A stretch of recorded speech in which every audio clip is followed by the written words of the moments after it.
కూటమి ప్రభుత్వం వచ్చిన తర్వాత ఇలాంటి కనిపించే రోడ్లు వేస్తున్నారా లేదంటే లోన కూడానండి, లోపల కూడానండి. అదేమీ లేదండి, లోపల కూడా సిమెంట్ రోడ్లు ఊళ్ళో కూడా చాలా డెవలప్ అయిపోయిందండి.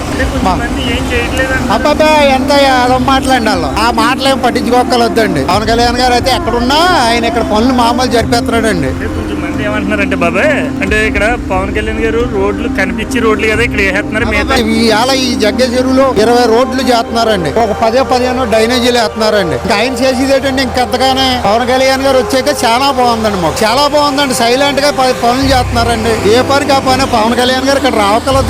ఆయన అక్కడ ఉండి బెత్తం చేస్తున్నాడండి. రోడ్లు అన్ని జరిపేస్తున్నాడండి. రోడ్లు ఎక్కడ పనులు అక్కడ చేస్తున్నారండి. చాలా బాగా చేస్తున్నారండి పనులు. చాలా బాగుందండి. పిఠాపురం అయితే బ్రహ్మాండ అభివృద్ధికి వస్తుందండి.